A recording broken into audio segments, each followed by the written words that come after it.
Assalamualaikum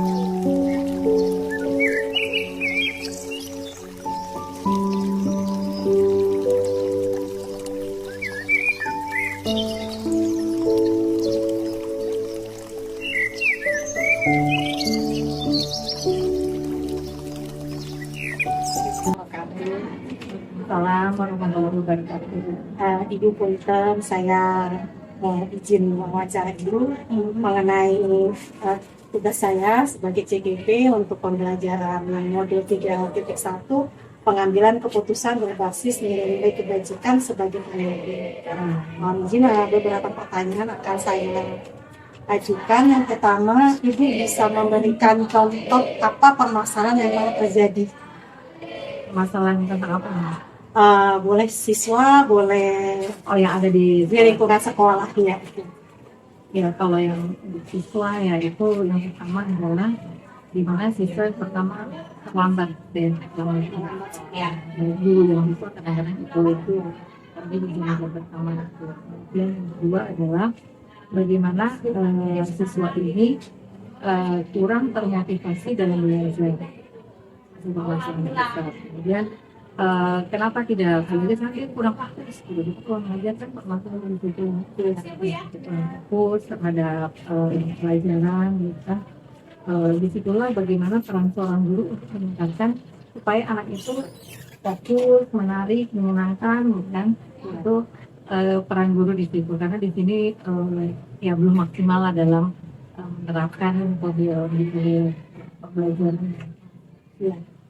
Berarti kasus mengidentifikasi kasusnya menurut Ibu itu dilema etika atau ada dulu juga moral. Maksudnya penyelesaiannya ke anak seperti apa? Kemudian untuk menyelesaikan masalah kepada guru seperti ya, kalau permasalahan ke anak ya tentu yang pertama adalah kita bagaimana sosialisasikan, mengadakan pembinaan. Yang ketiga bagaimana kita sebagai guru anak lebih cepat itu memberikan contoh ya, suri tauladan ya kepada anak. Anak terlambat nih, berarti gurunya tidak boleh terlambat. Kalau ada anaknya yang kurang sopan, dirinya akan mundur. Kalau misalnya kasus-kasus yang ada di guru, yang pertama ya kita tegur, sudah. Kalau gurunya benar-benar berlebihan, barulah kita mengenal step yang namanya yang lebih tinggi lagi, apakah teguran keras, SP dan bagaimana dengan siswanya? Apa penyelesaian permasalahan dengan siswanya?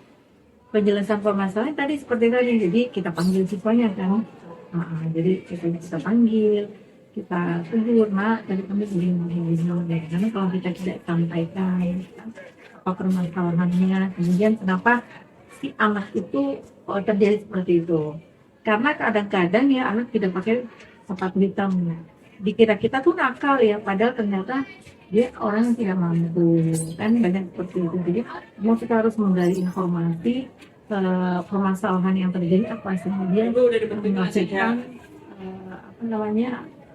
tidak sesuai dengan aturan yang sudah ditetapkan dari menurut Ibu pengambilan keputusan itu mengandung ya pastinya mengandung nilai kebenaran dan kebajikan ya Bu ya. Terus langkah-langkahnya yang tadi Ibu lakukan adalah memanggil guru, kemudian kalau siswa juga memanggil gitu ya Bu.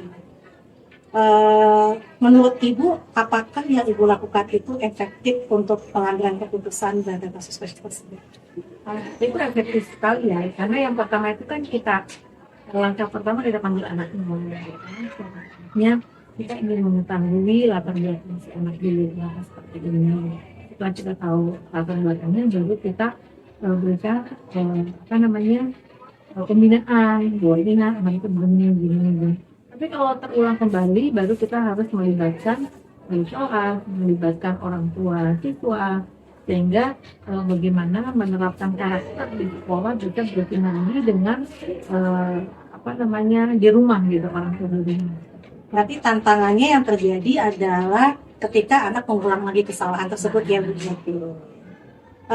Selanjutnya Ibu dalam menyelesaikan masalah tadi, Ibu ada jadwal nggak untuk apa mungkin kejadian-kejadian seperti yang berulang-ulang, ada jadwal untuk penyelesaian masalah tersebut?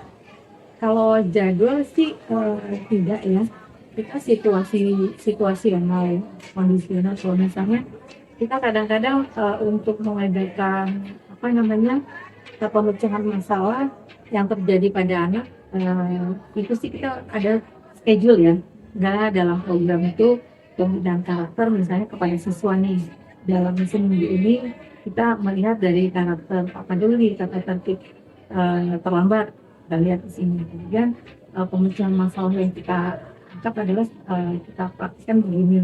Besok apa lagi nih yang terjadi seperti itu. Itu merupakan catatan-catatan harian. Iya. Kalau di dalam JGP itu kan ada 4 paradigma, ada 3 prinsip dan ada 9 langkah dalam mengambil keputusan ini ya. Di antaranya tadi disebutkan bahwa 9 langkah itu nanti akan saya jadikan suatu analisis untuk saya pelajari juga, kemudian akan saya ambil ilmunya untuk kegiatan selanjutnya. Untuk 4 paradigma itu kan individu dengan melawan selanjutnya, individu kan ibu dengan mungkin siswa dengan ya, rasa keadilan dengan rasa kasihan. Tadi dibilang bahwa kita adil, harus semua anak harus memakai sepatu hitam. Ternyata setelah bilang tidak punya sepatu hitam, berarti sana ada paradigma rasa keadilan dengan rasa kasihan ya Bu ya. Kemudian untuk kebenaran lawan kesetiaan, sepertinya tidak masuk saya. Tadi yang rasa kasihan sebenarnya bukan karena kasihan ya, walaupun anak itu tidak mau supaya anak itu menggunakan sepatu hitam itu, maka disitulah peran sekolah ya untuk misalnya kita memberikan sumbangan gitu untuk si anak. Jadi bukan berarti kita kasihan kemudian anak boleh pakai sepatu yang lain tidak, tapi kita cari permasalahan kenapa dia tidak mau, berarti sekolah harus tangan gitu bagaimana merekrut anak yang sudah mampu itu supaya berarti kalau secara ininya kebijakan tadi jangka panjang dan jangka pendeknya menurut Ibu? Ya, jangka pendeknya itu kita kan anak harus punya sepatu pada saat itu ya. Tapi jangka panjangnya setelah kita sekolah membelikan sepatu itu, maka di situ ada rasa yang muncul dari karakter itu akan bangga dengan sekolahnya. Terima kasih dari semua yang disampaikan, tentunya itu akan mendapat ilmu buat saya untuk lebih baik lagi dalam hal mengambil keputusan. Terima kasih Ibu. Sama-sama. Assalamualaikum.